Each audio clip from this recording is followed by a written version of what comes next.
কোরআনুল কারীমে আল্লাহ পাক রব্বুল আলামিন বলেন, ইয়া আইয়ুহাল্লাযীনা আমানু ইযা নুদিয়া লিস-সালাহ মিন ইয়াউমিল জুমআহ ফাসআউ ইলা যিকরিল্লাহ ওয়া যারুল বাই'a।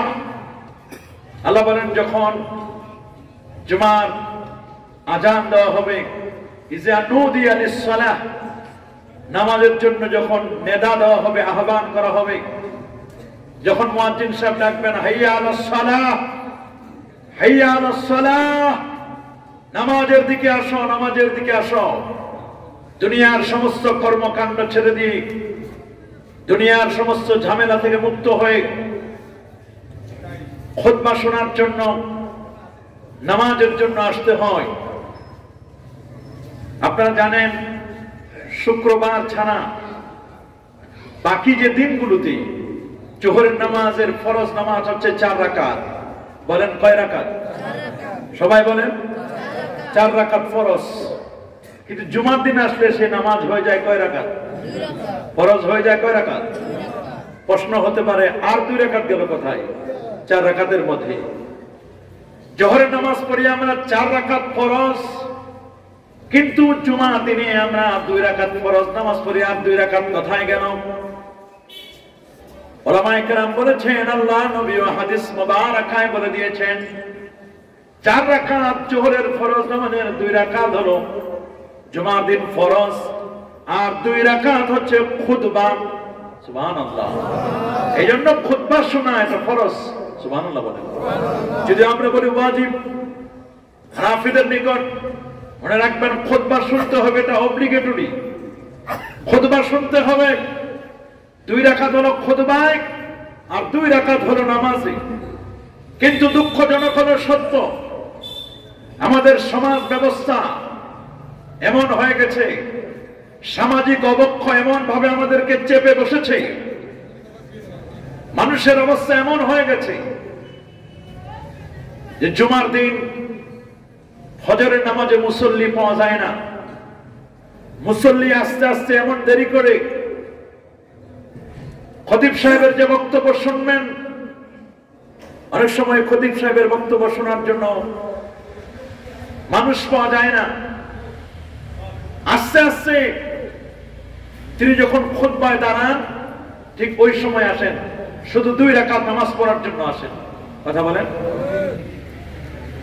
কাবলাল জুমাও নাই, বাদাল জুমাও নেই, দুখুলুল মসজিদ তো নেই, তাহিয়াতুল উযু নেই, চাশতের নামাজ নেই।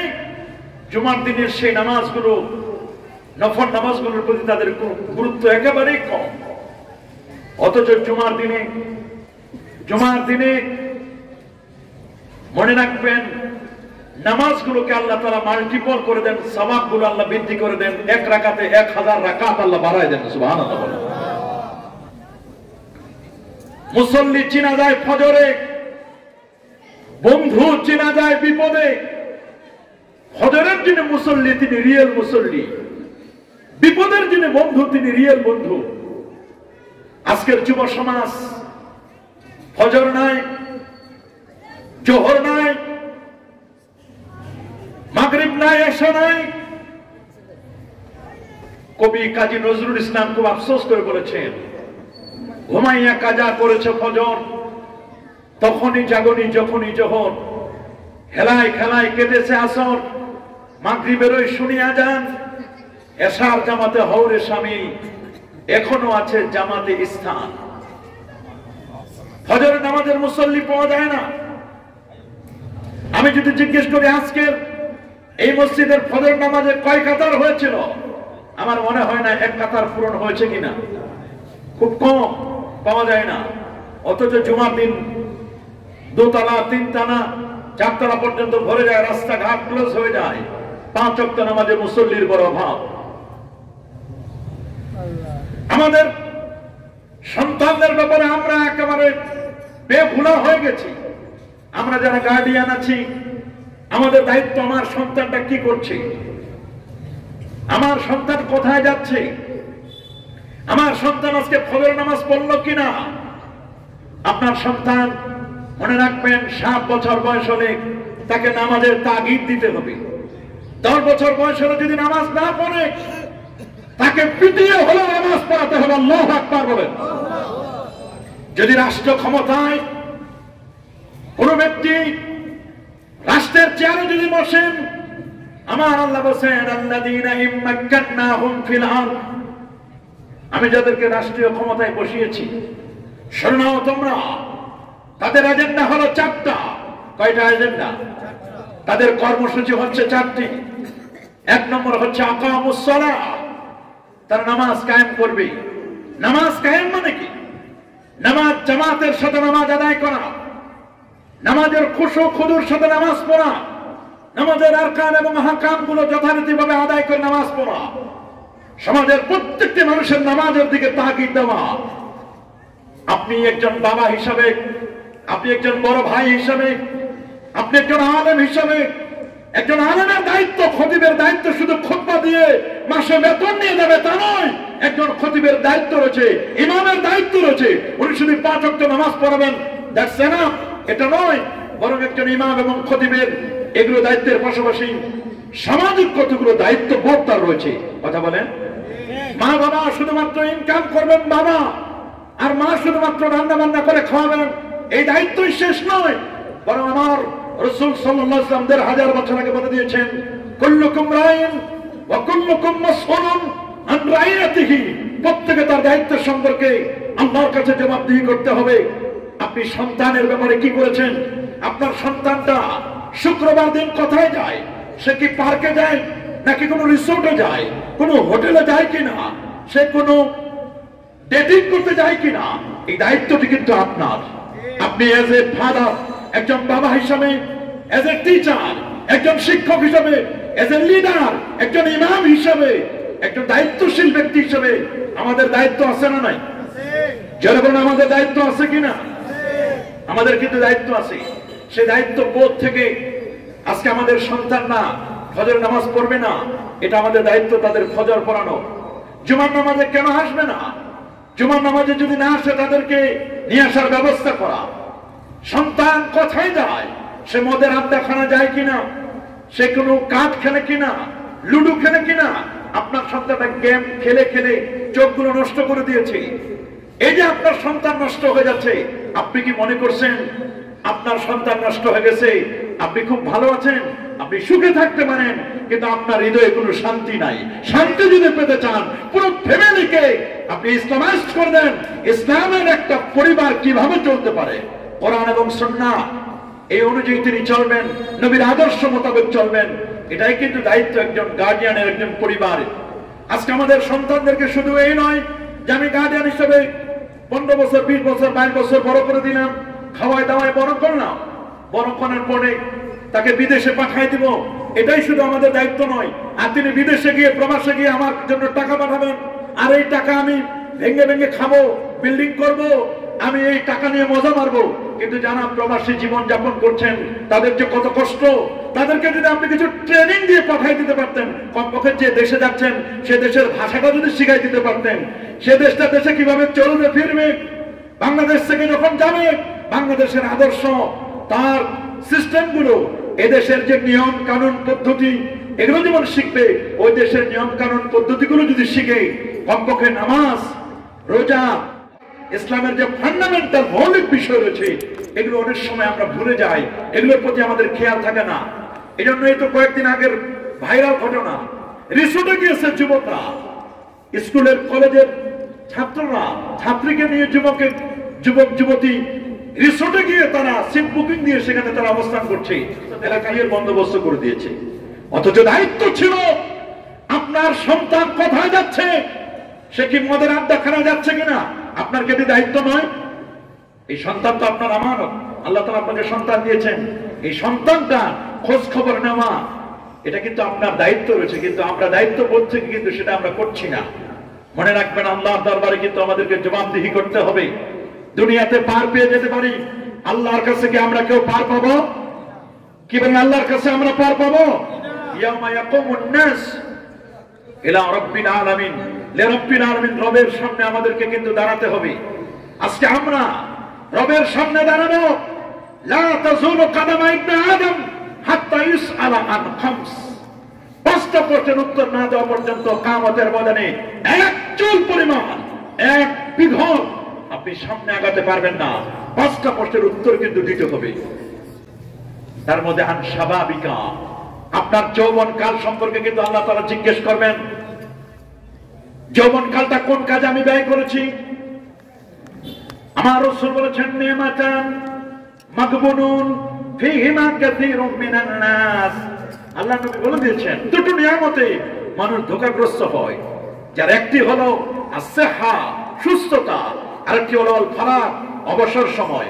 অবসর পাইলে আমরা যত বাজে কর্মকাণ্ডে আমরা লিপ্ত হয়ে যাই, কিন্তু অবসর পাইলে একটু নফল নামাজ পড়া, একটু কোরআন মাজিদ তেলাওয়াত করা, একটু মানুষের পরোপকার করা। সমাজের মধ্যে এখন পরোপকার আমরা ভুলে গেছি, কর্জে হাসানা দেওয়া আমরা ভুলে গেছি। সমাজের মধ্যে এখন সহযোগিতা নাই, সহযোগিতার হাত আমরা বাড়াই দেই না। সমাজের মধ্যে এখন চলছে শুধু প্রতিযোগিতা আর প্রতিযোগিতা। কথা বলেন, সহযোগিতার জায়গাটা প্রতিযোগিতা কিন্তু আমাদের দখল করে নিয়েছে।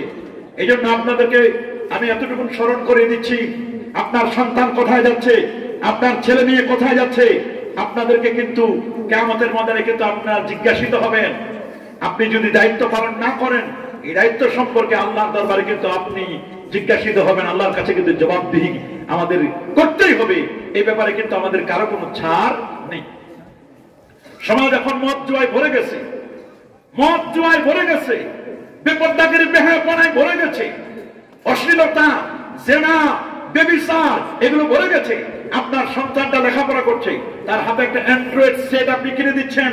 আপনার সন্তানটা এই অ্যান্ড্রয়েড সেটে আসক্ত হয়ে, মোবাইলে আসক্ত হয়ে আপনার সন্তানটা নষ্ট হয়ে যাচ্ছে। আপনি খেয়াল করছেন না, মনে করছেন যে না কিছুই না, এটা আমার কিছুই হবে না। না, আজ আপনি মনে করছেন কিছুই হবে না, কিন্তু মনে রাখবেন এই সন্তান আপনার কাল হয়ে দাঁড়িয়ে যাবে। এই সন্তান আপনার জন্য বিপজ্জনক হয়ে যাবে। এই জন্য আমি আজকের খুতবার শুরুতেই, জুমা পূর্বক আলোচনার শুরুতেই আমি আপনাদেরকে সামাজিক সচেতনতার ব্যাপারে দুই চারটা কথা আমি বললাম। এই বিষয়গুলো আপনারা খেয়াল করবেন ইনশাআল্লাহ। আপনার সন্তানদের জন্য এই ধরনের অশ্লীল কর্মকাণ্ডের জন্য লিপ্ত না হয়। সমাজের গীবত, শিকায়েত, প্রত্যেকটা দোকান এখন গীবত সেন্টার হয়েছে। সংসদ তো বন্ধ, এখন মিনি সংসদ, মিনি পার্লামেন্ট চালু হয়েছে, আমাদের গীবত সেন্টার চালু হয়েছে। চায়ের দোকানগুলো, চায়ের স্টলগুলো, হোটেলগুলো, রেস্টুরেন্টগুলোতে এখন মিনি সংসদ চালু হয়ে গীবত সেন্টার চালু হয়ে গেছে। প্রত্যেকটা রেস্টুরেন্টে, হোটেলে, যেখানে আপনি যান, জমায়েত হয় ক্লাবগুলোতে, এখন শুধু গীবত, শিকায়েত, হিংসা, ফাসাদ এগুলো এখন সমাজের মধ্যে চলছে। এইগুলো থেকে আমাদের বেঁচে থাকতে হবে। আমাদের জীবনকে গঠন করতে হবে কোরআন, সুন্নাহ, ইজমা, কিয়াস, চারটির আলোকে আমাদের জীবন গঠন করতে হবে। মনে রাখবেন, আল্লাহর কোরআন এটি হচ্ছে চিরস্থায়ী একটি মুজিজা। সুবহানাল্লাহ বলেন, আল্লাহু আকবার বলেন। আমার কোরআনে কি নাই? আমার কোরআনে সব আছে। রব্বুল আলামিন বলেন, وَنَزَّلْنَا عَلَيْكَ الْكِتَابَ تِبْيَانًا لِكُلِّ شَيْءٍ وَهُدًى وَرَحْمَةً وَبُشْرَى لِلْمُسْلِمِينَ। আল্লাহু আকবার। আমি আপনার প্রতি কোরআনুল কারীম নাজিল করেছি, কোরআন মাজিদটাকে নাজিল করেছি। আর এখানে প্রত্যেকটি বিষয়ের ডিটেইলস আলোচনা আমি আল্লাহ করে দিয়েছি। তিবিয়ানাল লিকুল্লি শাই, হুদা ওয়া রাহমা। কোরআনটা হচ্ছে হুদা। হুদা মানে এটা আমাকে গাইডলাইন করবে আল্লাহর কোরআন। সুবহানাল্লাহ বলেন। রাহমা, কোরআন হচ্ছে করুণার আধার। ওয়া বুশরা লিল মুসলিমিন, মুসলমানদের জন্য সুসংবাদ হচ্ছে আল্লাহর কোরআন। সুবহানাল্লাহ বলেন। কোরআন মানুষকে সুসংবাদ দেবে। সেই কোরআনের পরশে আমাদের যাওয়ার দরকার আছে না নাই? কোরআনের সাথে আমাদের অ্যাটাচমেন্ট করতে হবে।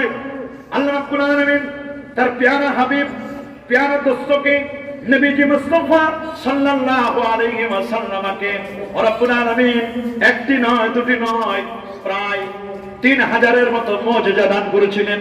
সুবহানাল্লাহ। কয় হাজার বলুন?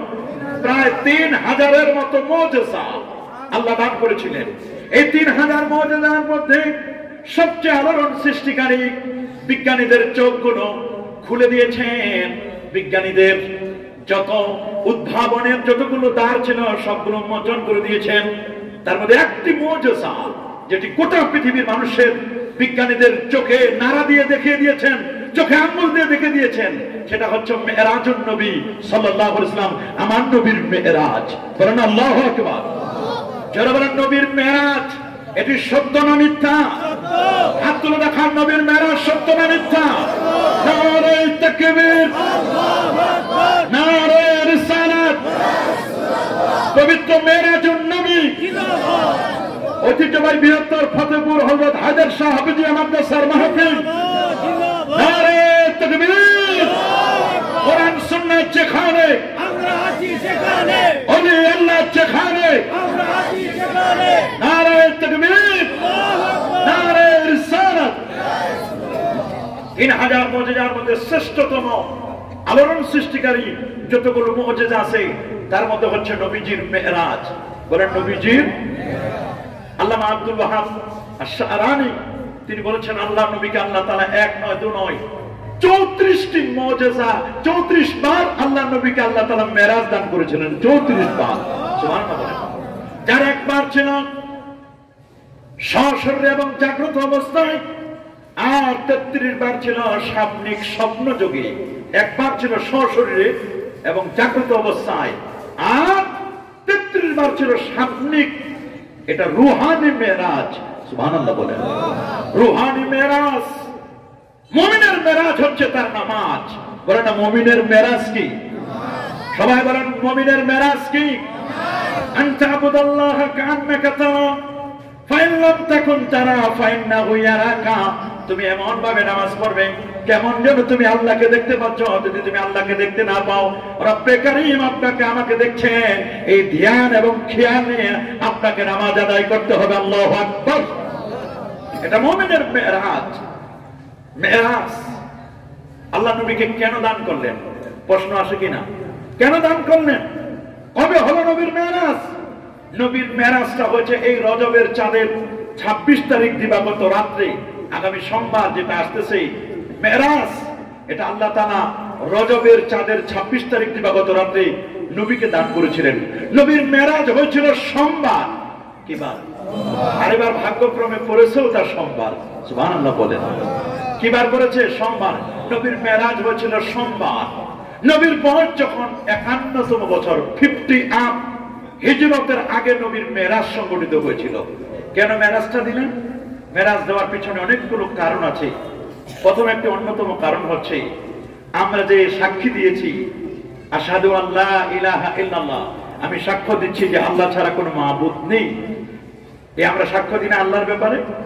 লা ইলাহা ইল্লাল্লাহ তাওহীদের আমরা সাক্ষ্য দিই। আপনারা বলেন তো সাক্ষী দেওয়ার জন্য দেখতে হয় কিনা? সবাই কথা বলেন। বাবা সাক্ষী দেওয়ার জন্য দেখার প্রয়োজন আছে না নাই? না দেখে সাক্ষী দিলে সাক্ষী হয়? দেখে সাক্ষী দিতে হয়। দেখা সাক্ষী গ্রহণযোগ্য, শোনা সাক্ষী কোর্টে গ্রহণযোগ্য নয়। যে আমি শুনেছি, শুনলে হবে না, দেখতে হবে। শোনা সাক্ষীর চেয়ে দেখা সাক্ষী বেশি গুরুত্ব।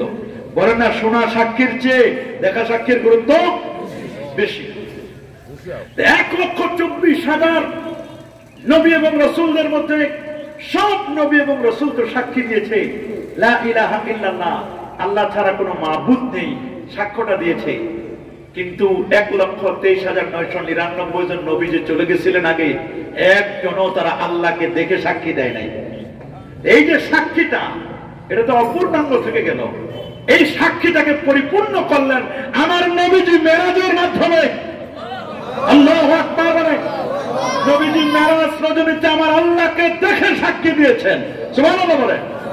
নবীর দেখা, নবী তো ইমামুল আম্বিয়া ওয়াল মুরসালিন, ইমামুল মাসুমিন, সমস্ত মাসুম নবীরা তো মাসুম। নবী হলেন মাসুম নবীদের ইমাম। সুবহানাল্লাহ বলেন। আল্লাহু আকবার বলেন। সমস্ত নবীদের ইমাম হলেন আমার নবী।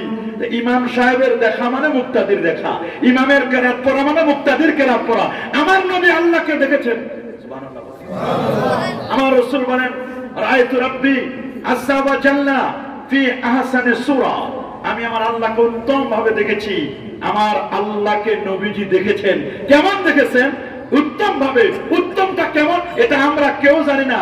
মা আয়েশা রাদিয়াল্লাহু তাআলা আনহা জিজ্ঞেস করেছিলেন, হুজুর আল্লাহকে কেমন দেখলেন? বলে, আয়েশা এই কথা বলা যাবে না। কেমন দেখছি?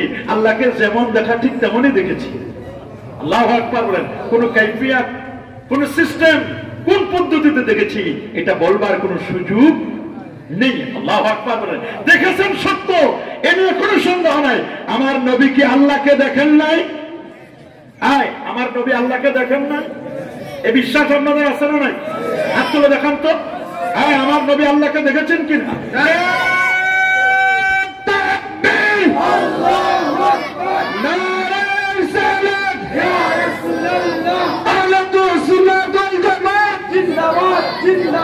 পবিত্র মিরাজুন নবী সাল্লাল্লাহু আলাইহি সাল্লাম। আমার নবী আল্লাহকে দেখেছেন, আমরা আমার আল্লাহকে দেখব। তবে আমরা দুনিয়ায় দেখতে পাবো না, দুনিয়ায় স্বপ্নে দেখা যায়। তবে আখিরাতে জান্নাতে জান্নাতীরা আমার আল্লাহকে দেখবেন। হাদিস পাকের মধ্যে লেখা, ইন্নাকুম সাতারাউনা রাব্বাকুম কামা তারাউনা হাযাল কমার হাল তুদাম্মুনা লিরুয়াতিহি। নিশ্চয়ই তোমরা তোমাদের রবকে দেখবে, আল্লাহকে তোমরা দেখবে। এতে তার তোমাদের দেখতে কোনো সমস্যা হবে না। রাতের বেলায় চাঁদ দেখতে যেমন কারো কোনো প্রবলেম হয় না, সবাই মনে করে চাঁদ আমার মাথার উপরে, চাঁদকে তোমরা যেমন দেখো, আল্লাহ নবী বলেন তোমরা তোমাদের রবকে আল্লাহকে ওইভাবেই দেখবে জান্নাতে। আল্লাহু আকবার বলেন। জান্নাতীদের সবচেয়ে চাওয়া আর পাওয়া হবে আল্লাহর দিদার, দিদার ইলাহি। জব মুসরত हो जाएंगे दीदार खुदा भूल जाएंगे बेहेश्तों की हूर व गिलमा। যখন আল্লাহর দিদার অর্জিত হয়ে যাবে তখন বেহেশতের হুর গিলমান কিচ্ছু লাগবে না। আল্লাহকে চাই, আল্লাহকে চাই, আল্লাহকে চাই। আমার নবী কিন্তু আল্লাহকে দেখে এসেছেন। আল্লাহু আকবার। এক নম্বর হিকমতের হাকিকতে মেরাজের একটি অন্যতম কারণ হলো শাহাদাতের পূর্ণতা। সুবহানাল্লাহ বলেন। দুই, হুরুফুল মুকাদ্দাত, আল্লাহর কোরআনে যে বিচ্ছিন্ন বর্ণমালাগুলো আছে, এই বিচ্ছিন্ন বর্ণমালাগুলো প্যারা নবী রাসূল করিম সাল্লাল্লাহু আলাইহি ওয়াসাল্লামের কাছে যে আল্লাহ নাজিল করেছেন, আলিফ লাম মিম হামিম ইয়াসিন তাহা, এগুলো যে নাজিল করেছেন, তা সিন মিম নুন ওয়াল কলাম ওয়া মা ইয়াসরুন, এই হুরুফুল মুকাদ্দাত বিচ্ছিন্ন বর্ণমালাগুলো, এগুলোর তথ্য তো সব তাফসীরের কিতাবে আপনি দেখবেন লেখা আছে, আল্লাহু আ'লামু বিমুরাদিহি বিহি। এরা তো একমাত্র কেবলমাত্র আল্লাহ তাআলাই ভালো জানেন। কিন্তু আল্লাহ তাআলা তার দোস্তর কাছে এটা নাজিল করলেন আর তার দোস্ত জানবেন না, এটা হয় না। নুরুল আনওয়ার কিতাবের মধ্যে লেখা আছে আল্লাহ তাআলা যেমন জানেন আল্লাহর দোস্তও সেটা জানেন।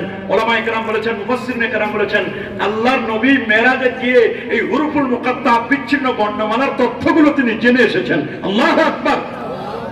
আর আল্লাহু আকবার। তিন নম্বর একটি কারণ হলো নবীকে সান্ত্বনা দেওয়া, লে তাসলিয়াতিন নবী সাল্লাল্লাহু আলাইহি ওয়াসাল্লাম, নবীকে সান্ত্বনা দেওয়া। চার নম্বর কারণ হলো নবীজির মর্যাদাকে বুলন্দ করা, নবীজি সবার সেরা এটা প্রমাণ করা। আল্লাহু আকবার বলে। নবীর সান্ত্বনা কি দিবেন আল্লাহ তাআলা? জন্মের আগে আমার নবীজি তার বাবাকে হারালেন, বাবা হারালেন জন্মের আগে। বাবার কবর জিয়ারত করতে গিয়ে নবীজি তার আম্মা জানকে হারালেন। মা হারা, বাবা হারায় তিন নবী, নবীকে শেল্টার দেওয়ার জন্য, চতুর্দিকে আশ্রয় দেওয়ার জন্য ঘরে বাইরে নবীজির আপন জন না তারা তো ছিল। এক এক করে যখন আপন জন না বিদায়ের পথে যখন 40 তারে নবুয়তের ইজহার হলো, প্রকাশ হলো, 7টা বছর দিনের দাওয়াত দিলেন। ওয়ানদির আশিরাতাকাল আকরাবিন, নবী আপন জনদেরকে দিনের দাওয়াত দিতে লাগলেন।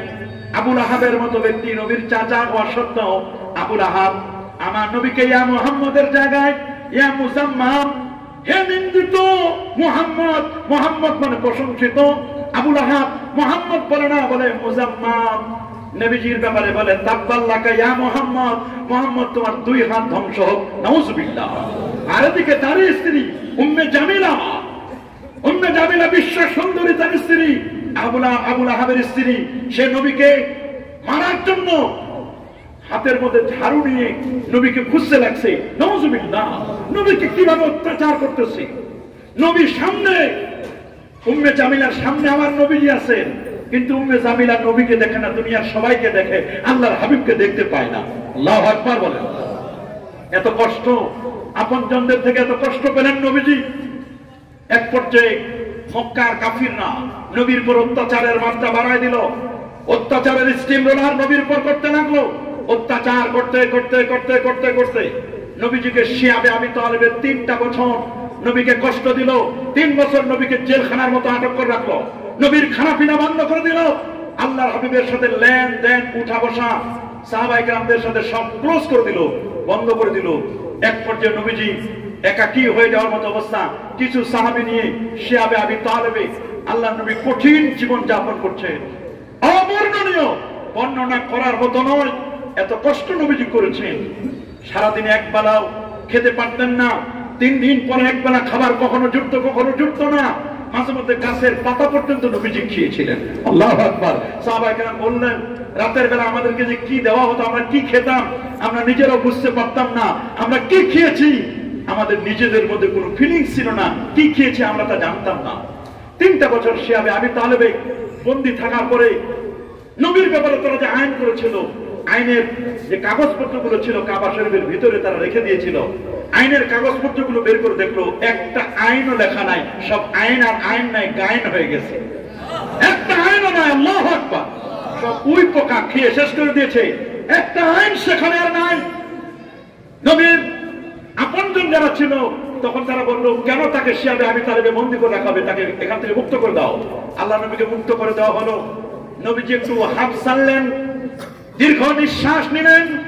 দীর্ঘ শ্বাস নেওয়ার পরে কিছুদিন যেতে না যেতে 2 মাসের মধ্যে নবীর চাচা আবু তালেবের ইন্তেকাল হলো। আবু তালেব তিনি মুসলমান হন নাই, কিন্তু আমার নবীকে শেল্টার দিতেন, নবীকে এত মায়া করতেন, নবীকে এত ভালোবাসতেন। অসাধারণ নবীর প্রতি অকৃত্রিম ভালোবাসা ছিল, কিন্তু ঈমান আনয়ন করতে পারে নাই। নবীজি বারবার বলছেন, চাচা চাচা শুধু কালেমাটা পড়েন, আমারটা না হয় নাই বলেন, কখনো লা ইলাহা ইল্লাল্লাহ এতটুকুও বলেন। মৃত্যুর সময় বলেছিলেন, কিন্তু তাও কিন্তু চাচা আবু তালেব এটি শুনেন নাই। এজন্য আবু তালেবের সর্বনিম্ন শাস্তি হবে একজোড়া স্যান্ডেল, আগুনের স্যান্ডেল দেওয়া হবে। আগুনের স্যান্ডেলে তার মাথার মগজগুলো গলে গলে টকবক করে পড়বে, কঠিন এক অবস্থা হবে। সে আবু তালেব দুনিয়া থেকে বিদায় হলো। নবীজি মর্মাহত হলেন। বাহিরে একটু সান্ত্বনা দেওয়ার জন্য কেউ নাই। কিছুদিন যেতে না যেতে ভিতরে শেল্টার দেওয়ার জন্য, আশ্রয় দেওয়ার জন্য ছিলেন আম্মা জান খাদিজাতুল কুবরা রাদিয়াল্লাহু তাআলা আনহা।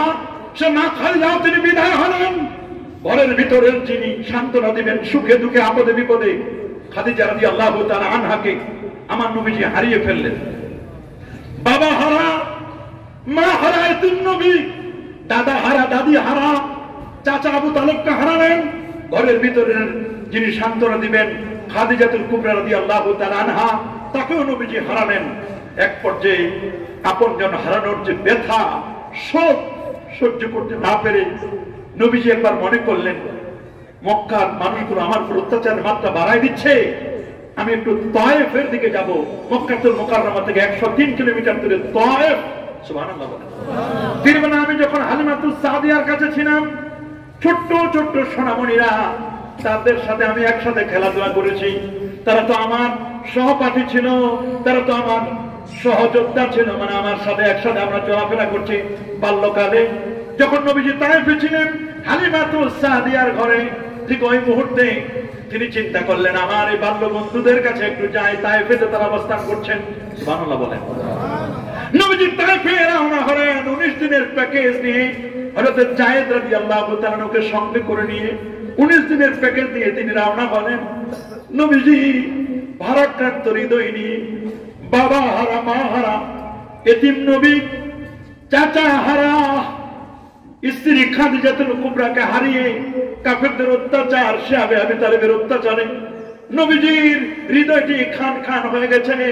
নবী মনে করছিলেন তায়েফের মানুষগুলো আমাকে একটু আশ্রয় দিবে, একটু শেল্টার দিবে, তায়েফের আবহাওয়াটা একটু ভালো, মনে করছিলেন তায়েফে একটু আরাম পাবো। কিন্তু হলো সম্পূর্ণ হিতে বিপরীত। তায়েফে যাওয়ার পরে তায়েফের মানুষগুলো নবীকে সাপোর্ট করে নাই, এই আলোকে চিনে নাই, নূর নবীকে তারা বুঝতে পারে নাই। যুবকদেরকে লেলিয়ে দিল, যুবকেরা নবীর দিকে পাথর মারতে লাগলো।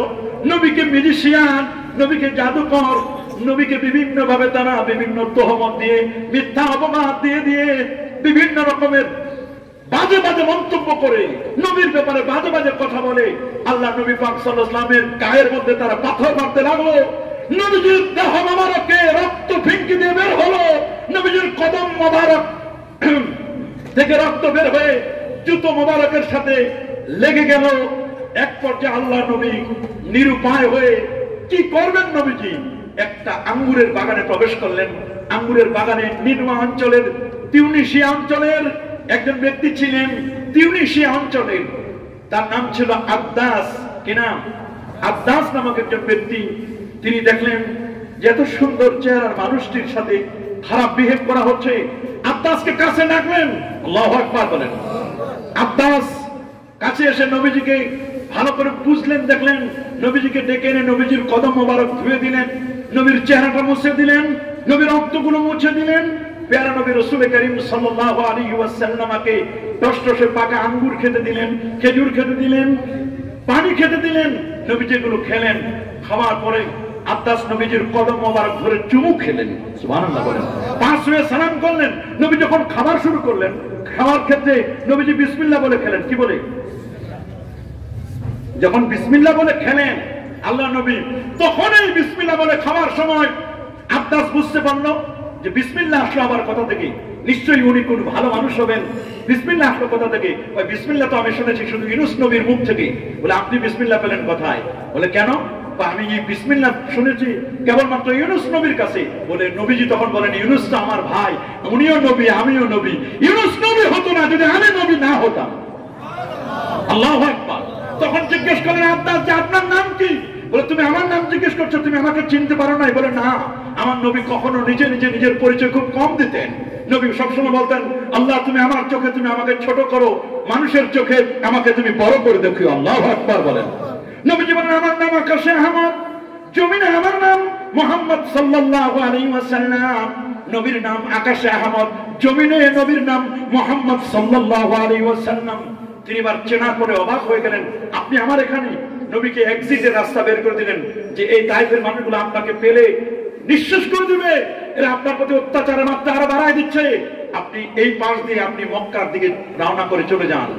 নবীজি চিন্তা করলেন, চোখের পানি ছেড়ে কাঁদেন আর বলেন, মক্কা ছেড়ে চলে আসলাম 19 দিনের প্যাকেজ নিয়ে, মক্কায় কি আমাকে আবার ঢুকতে দিবে?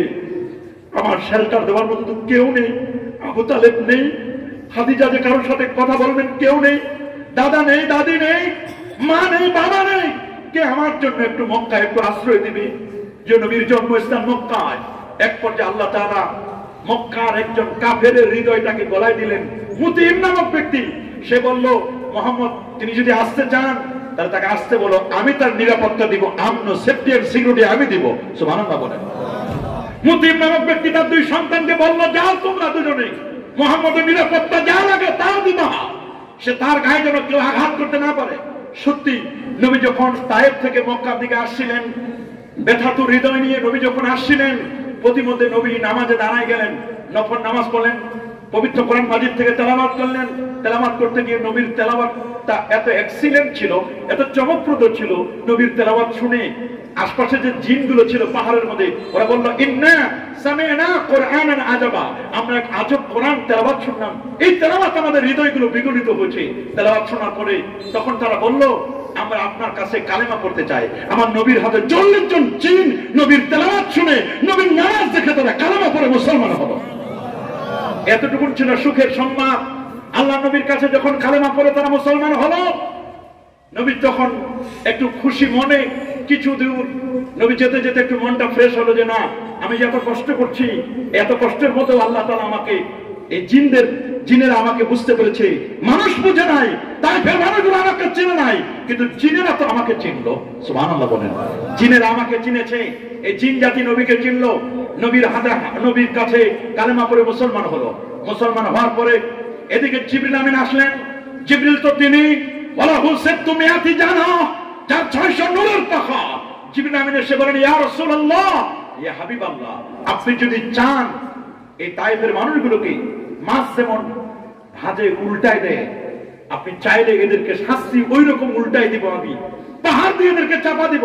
আমার রাসূল কাবার দিকে দুহাত তুলে বলে, আল্লাহ এদেরকে যদি তুমি ধ্বংস করে দাও, আমি দ্বীনের দাওয়াত দিব কার কাছে? তাইফের মানুষগুলো আমাকে চিনে নাই, আমাকে বুঝতে পারে নাই। আল্লাহ এদের প্রতি তুমি রহম করো, এদেরকে হেদায়েত দাও। আল্লাহ এদেরকে তুমি ধ্বংস করে দাও না, কারণ নবী তো রাহমাতুল লিল আলামিন নবী, দয়ার নবী, মায়ার নবী। আমাদের একটু কিছু হলে তো আমরা বদদুয়া দিয়ে দিই, আরেকজনের প্রতি বদদোয়া করি, তুমি ধ্বংস, তুমি নষ্ট, তুমি নিঃশেষ, তুমি শেষ হয়ে যাও, আমরা এমন করি। কিন্তু আমার নবী এত দয়ার নবী, এত মায়ার নবী, নবী কিন্তু তায়েফবাসীদের জন্য তিনি বদদোয়া করেন নাই। রাতের বেলা নবীজি চলে আসলেন তার চাচাতো বোন উম্মে হানি বিনতে আবি তালেব, আবু তালেবের কন্যা উম্মে হানির ঘরে। ওনার চাচার ঘর মানে নিজের ঘর। হাদিসের মধ্যে অনেকগুলো ব্যাখ্যা আছে। নবীজিও ঘরে এসে রাতের বেলায় একটা বিছানা, একটা বিছানার মধ্যে 3টা সিট, সুবহানাল্লাহ বলেন, বিছানা একটা সিট হলো 3টা। তায়েফ থেকে যখন নবীজি আসলেন একটা বিছানার মাঝখানে নবীজি শুলেন, এই পাশে হযরতে জাফর আত-তাইয়ার, আরেকটা বিছানার আরেক প্রান্তে হলেন আরেকজন নবীর চাচতো ভাই হযরতে হামজা। এক পাশে হামজা রাদিয়াল্লাহু তাআলা, আরেক পাশে নবীজির চাচাতো ভাই আরেকজন জাফর আত-তাইয়ার, যিনি আলী রাদিয়াল্লাহু তাআলার বড় ভাই। নবীজি মাঝখানে শোয়া, সুবহানাল্লাহ বলেন। নবীজি মাঝখানে শোয়ার পরে রাতের বেলায় চোখের পানি ছেড়ে নবীজি কাঁদেন। নবীজি বারবার বাবার কথা স্মরণ করেন, মায়ের কথা স্মরণ করেন, এক পর্যায়ে শিয়াবে আবি তালেবের কষ্টের কথা স্মরণ করেন। নবী স্মরণ করলেন চাচা আবু তালেবের কথা, কিন্তু নবী যখন খাদিজা বিনতে কুবরার কথা স্মরণ করলেন, নবী আর স্থির থাকতে পারলেন না। চোখ থেকে দরদর করে নবীজির পানি বের হলো, চোখের অশ্রু তিনি সংবরণ করতে পারলেন না। নবীজির বালিশ মোবারক ভিজে যাচ্ছে, আর নবী শুধু বলছেন, আল্লাহ এত কষ্ট, এত কষ্ট, মক্কার মানুষগুলো আমাকে চিনলো না, এরা আমাকে বুঝলো না, এরা আমার ব্যাপারে এত এক্সট্রিম হলো কেন? কেন আমাকে এরা এই মক্কার জমিন থেকে তাড়িয়ে দিতে চাচ্ছে? মক্কা তো আমার পবিত্র ভূমি, এখানে আল্লাহর ঘর খানায় কাবা আছে, আমি তো মক্কা ছেড়ে যেতে চাচ্ছি না। কেন আমার প্রতি এরা এত অত্যাচার, এত জুলুম, এত নির্যাতন কেন করছে? নবীর মনটি যখন ভারাক্রান্ত হলো, সান্ত্বনা দেওয়ার মতো যখন কেউ নেই, সুখে দুঃখে আপদে বিপদে আম্মা জান খাদিজা বিনতে কুবরা রাদিয়াল্লাহু তাআলা সান্ত্বনা দিতেন। যখন মা খাদিজা বিদায় হয়ে গেলেন, কে দিবেন সান্ত্বনা? আমার আল্লাহ বলেন, এ জিবরিল, মিকাইল, ইসরাফিল, তোমরা 3 জনে যাও, জান্নাত থেকে গাড়ি নাও, বরাক নাও, আমার দোস্তরে আমার গোটা জগৎ দেখায় দাও, আমি আল্লাহ আমার দোস্তরে সান্ত্বনা দিব। আল্লাহু আকবার বলেন। আমার নবীকে সান্ত্বনা দেওয়ার যখন কেউ নাই, সান্ত্বনা দিব আমি আল্লাহ নিজেই। লিতাসলিয়াতিন নবী সাল্লাল্লাহু আলাইহি ওয়াসাল্লাম, আমার নবীকে সান্ত্বনা দেওয়ার জন্য আল্লাহ তাআলা জিবরিল, মিকাইল এবং ইসরাফিলকে পাঠিয়ে দিলেন। জান্নাত থেকে 40,000 বোরাক গাড়ি থেকে বোরাক নামক গাড়িটি বাছাই করে নিয়ে আসলেন। বোরাক, বারকুন মানে বিদ্যুৎ, এর সুপারলেটিভ ডিগ্রি হচ্ছে বোরাক। বিদ্যুতের গতি প্রতি সেকেন্ডে 1,86,000 মাইল, আর বোরাকের গতি ছিল বিদ্যুতের গতির চেয়ে কোটি কোটি গুণ গতি সম্পন্ন। আল্লাহু আকবার বলেন। জান্নাতি গাড়ি নিয়ে এক জায়গায় রেখে দিল। জিবরাইল, মিকাইল এবং ইসরাফিল 3 জন ভিভিআইপি ফেরেশতা আল্লাহ পাঠিয়ে দিলেন। ওরা আসলেন উম্মে হানির ঘরে, ঘরের ছাদটা ফাঁক করলেন, দরজা দিয়ে ঢুকেন নাই, কারণ নবীর বিছানায় তো আরো 2 জন আছে, তাদের ঘুমের ব্যাঘাত ঘটবে, তাদের জন্য কষ্ট না হয়, আরেকজনকে কষ্ট দেওয়া এটা জায়েজ নাই, ইজায়ে মুসলিম হারাম, কোন মুসলমানকে কষ্ট দেওয়া তো বৈধ নয়। ওরা ঘরের ছাদটা ফাঁক করলেন। ফাররাজা সাকফি, ঘরের ছাদটা ফাঁক করে জিবরিল আমিন বলেন, মাঝখানে যিনি শোয়া তাকে আল্লাহ তাআলা নিতে বলেছেন। আমার নবীকে আলাদা করলেন বিছানা থেকে, বিছানা থেকে আলাদা করে একটা জায়গায় নিলেন।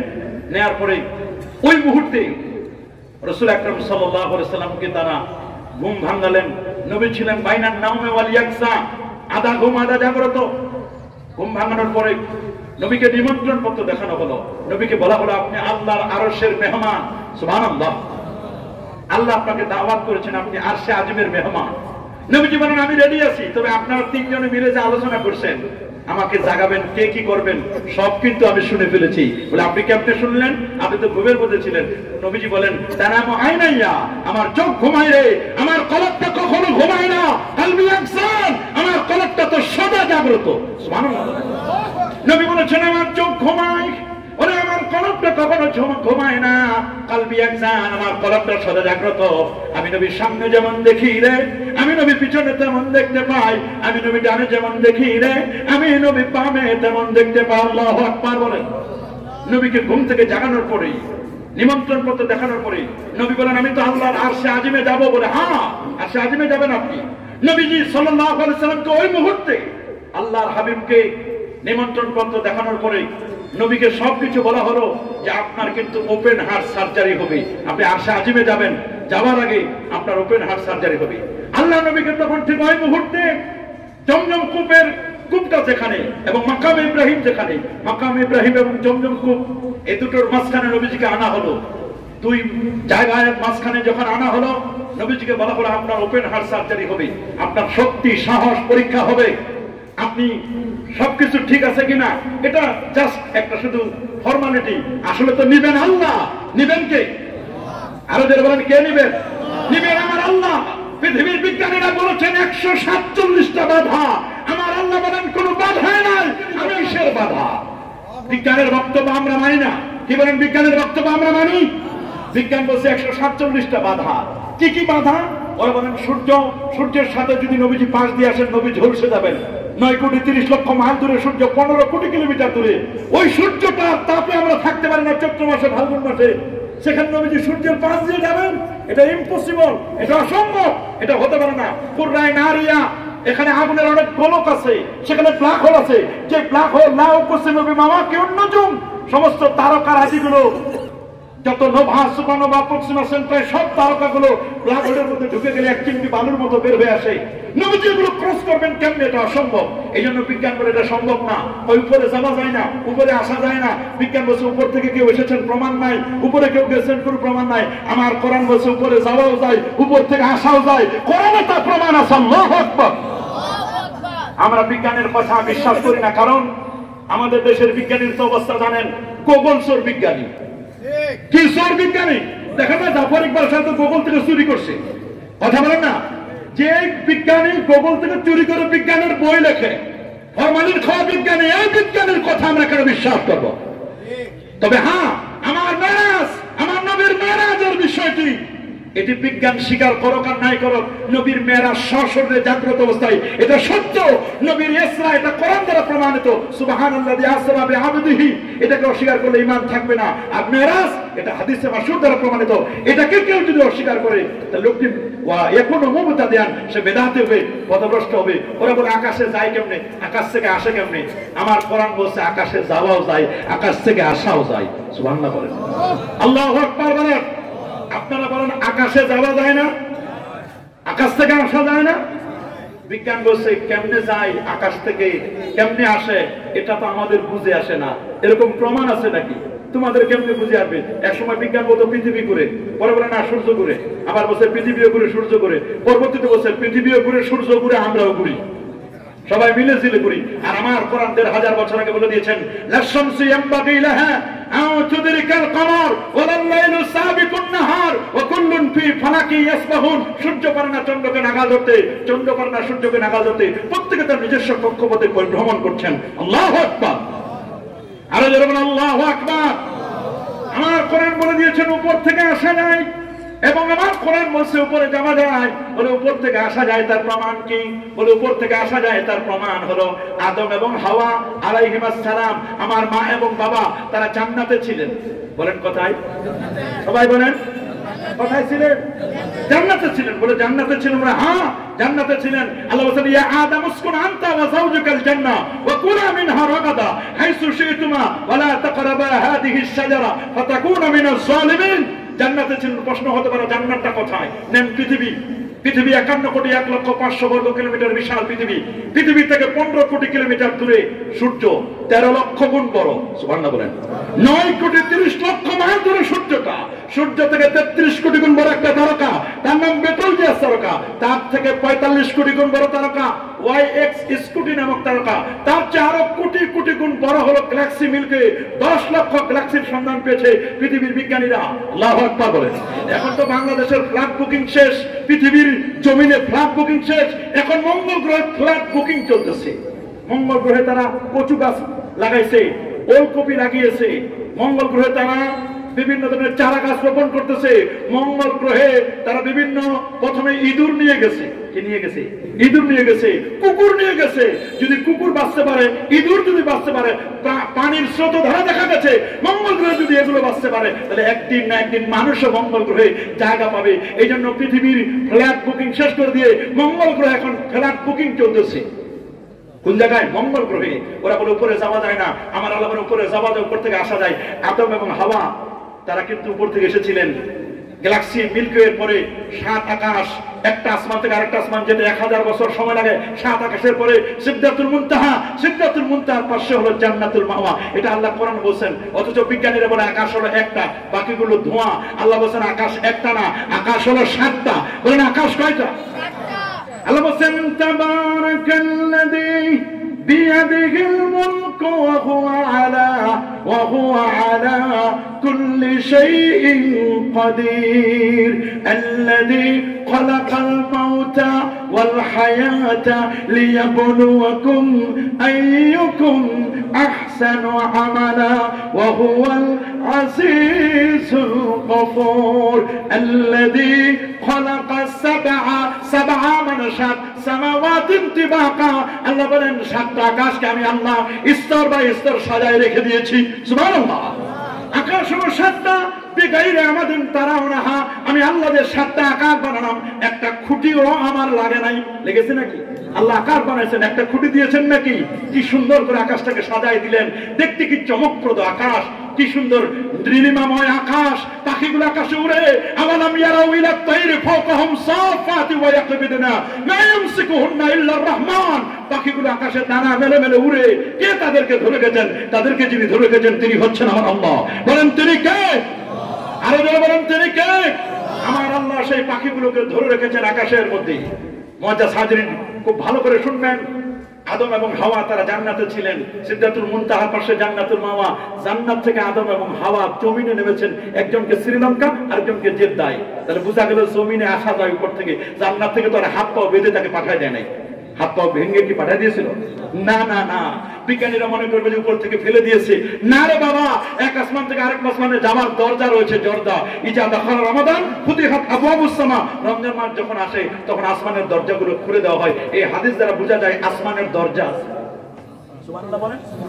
আসমানের কি আছে? আসমানের দরজা রয়েছে। এই হাদিস দ্বারা বোঝা যায় আসমানের দরজা রয়েছে। তো নবী পাক সাল্লাল্লাহু আলাইহি ওয়াসাল্লাম বলে দিয়েছেন যে উপর থেকে আসা যায়। আদম এবং হাওয়া নেমেছেন উপর থেকে। যারা নেমেছেন তারা উপরে উঠেন নাই। বলে আচ্ছা নামা সহজ, উঠা কঠিন। দেখেন তো, বলেন তো একজন উপরে উঠেছেন এমন কেউ আছেন কিনা? বলে উপরে উঠা যায়। তার প্রমাণ হলো হযরত ঈসা রূহুল্লাহ, যার বয়স 2025 বছর, তিনি উপরে উঠেছেন। রাফাহুল্লাহ ওয়া কানা আল্লাহু আজিজান হাকিমা। আল্লাহ তাআলা তো ঈসা নবীকে উপরে উঠাই নিয়েছিলেন। আল্লাহু আকবার বলেন। কি বলেন? ঈসা নবী কি উপরে যান নাই? ঈসা নবী কিন্তু উপরে উঠেছেন। যিনি উপরে উঠেছেন তিনি আর নামেন নাই। আর যিনারা নেমেছেন আদম এবং হাওয়া, ওনারা উপরে উঠেন নাই। যারা নেমেছেন উঠেন নাই, যিনি উঠেছেন তিনি নামেন নাই। আর আমার নবীকে আল্লাহ তাআলা উপরে উঠাবেন এবং নামাবেন, সেই কাহিনী, সেই আলোচনা কোরআন এবং সুন্নাহর আলোকে আমরা শুনবো না? নবীর ওপেন হার্ট সার্জারি হলো, শাক্কা সাদরি ওয়া আখরাজা কলবি। নবীর কলব মোবারক বের করলেন। সুম্মা গুসিলা বিমায়ে zamzam। জমজমের পানি দিয়ে এটাকে ওয়াশ করা হলো, ক্লিন করা হলো, সবকিছু এবার সেটআপ দেওয়া হলো। সুম্মা উমতুলিয়া বিন নূরি ওয়াল হিকমা। নূর, হিকমা, জ্ঞান, বিজ্ঞান, প্রজ্ঞা, সায়েন্স, টেকনোলজি সব সিনার মধ্যে দিয়ে দিলেন। সুবহানাল্লাহ বলেন। এগুলো দেওয়ার পরে সুম্মা আতবাকা, সেটআপ দিলেন। সেটআপ দেওয়ার পরে নবীর জন্য বোরাক আনা হলো। বোরাক আনার পরে নবীজি বোরাকে উঠলেন। বলেন যে আপনার এই বোরাকটা 3টা জায়গায় স্টপেজ দিবি। আল্লাহু আকবার বলেন। প্রথম স্টপেজ কোথায় দিল, দ্বিতীয় স্টপেজ কোথায় দিল, তৃতীয় স্টপেজ কোথায় দিল? এটা ইসরা। তারপর শুরু হবে মেরাজ। আমরা ইনশাআল্লাহ